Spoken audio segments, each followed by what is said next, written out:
Come ye apart and rest a while. Venite in disparte. We had it written on the leaflet that we would give to those coming on retreat to a monastery.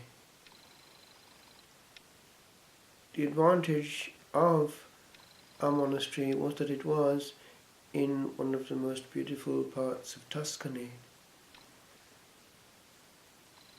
And therefore, all they had to do in the long summer months was quietly find a spot anywhere around, away from any tourists that might be coming to look at the bricks and stones, for God was in the peace.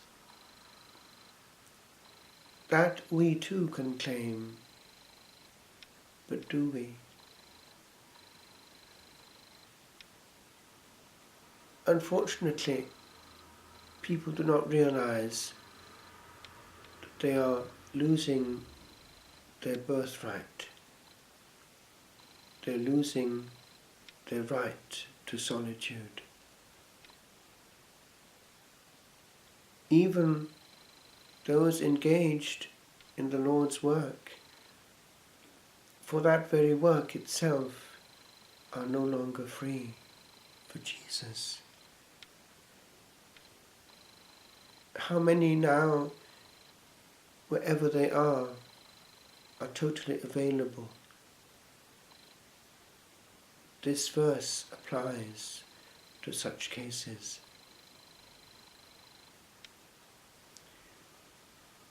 In the professional world, we find that many, to be good at their job, even when they're away, even when they're officially on holidays, actually have their job with them.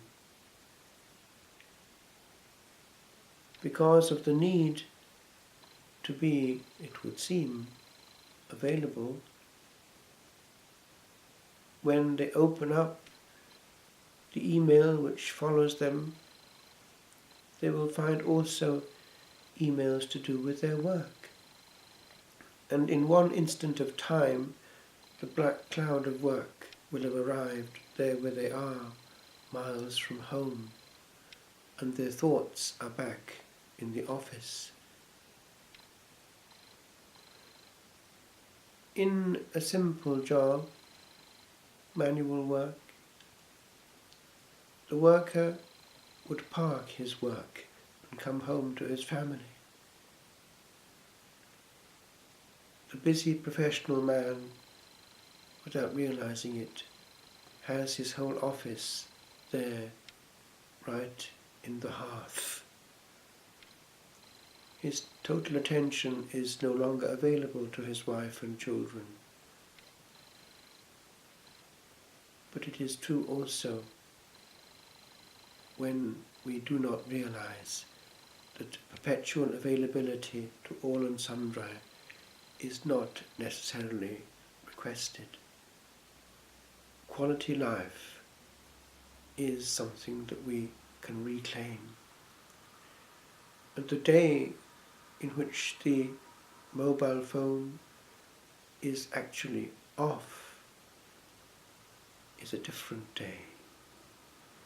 We can have deep thoughts lasting a long time, and then we can feel the deep presence which cannot be felt if all the time we're slaves of a bleep. Come ye apart and rest a while might today apply to a bishop, of whom indirectly the readings speak today, might apply to a priest, also a pastor, for actually people will pick it up if, when they're with the same, a person coming in with one bleep and one insistent bleep, a call, is more important than they. Quality conversation and communion of soul we also must reclaim. It is a courtesy not to be available to anyone else when we're with a concrete person. By now one can refer to the third party. Marriage is hugely damaged by the third party. Availability through a gadget which can bleep after bleep take us away from each other and from Jesus.